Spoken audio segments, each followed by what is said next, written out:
Gulay! Bili na kayo ng gulay. Kamatis.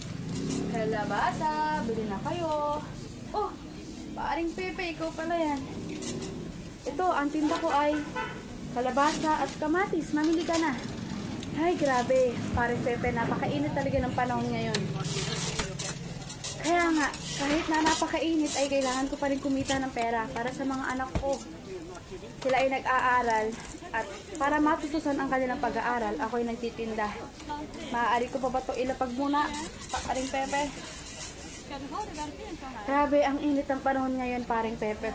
Maaari ba makainom ng tubig? Maraming salamat, paring Pepe.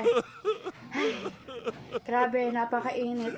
Alam mo ba, paring Pepe, nahihirapan na ako kumita ng pera para mapag-aral yung mga anak ko. Pero itong mga anak ko ay sobrang kukulit. Dahil kahit libre na ang pag-aaral, sila ay hindi pa rin nag-aaral na mabuti. Mas ginugusto pa nilang magliwaliw sa labas, nakipag-inuman sa mga barkada nila. Napakaswerte na nga nila kung tutuusin eh. Dahil nung kapanahunan natin, di ba paring Pepe, ang hirap mag-aral. Hindi masyadong marami ang pribilehiyo para makapag-aral.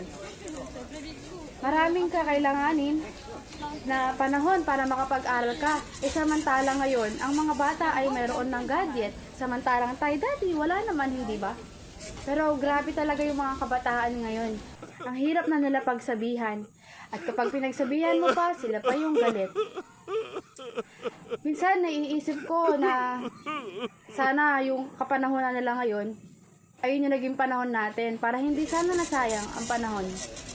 Dahil kung tutuusin, libre na nga ang mag-aral eh. Kailangan mo na lang ng sipag at tiyaga. Pero anong ginagawa nila? Diba, ganun pa rin. Hindi sila nag-aaral na mabuti at mas ginugusto pa talaga nila na magsaya. Alam mo, parang Pepe, hindi ko naman sila pinipigilang maging masaya. Ang nais ko lang ay limitahan nila at para makapag-aral sila ng maayos. Pero kasi parang Pepe, ang hirap eh. Influensya rin ng barkada. Na kapag pinagsabihan mo pa yung mga bata, akala mo, sino kang masamang ina? Kaya nga, pinipilit ko pa rin sila, dinidisiplina ko pa rin sila na hanggat maaari, kapag mayroong libreng pag-aaral, ay mag-aral sila.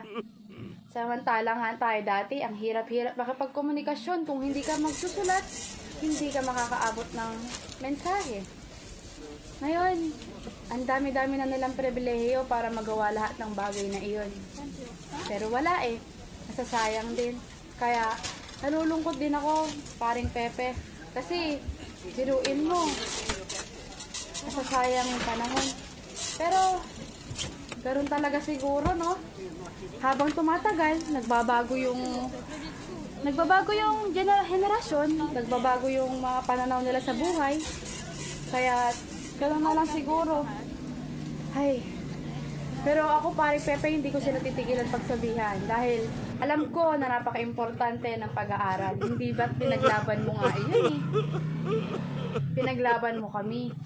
Kaya bilang kapalit, sana maintindihan ng mga anak ko na pagbutihin na lang ang kanilang pag-aaral. Sige, paring Pepe, ano ba ang binili? Kalabasa at kamatis. Eto na. Oh, 120 na lang yan. Salamat!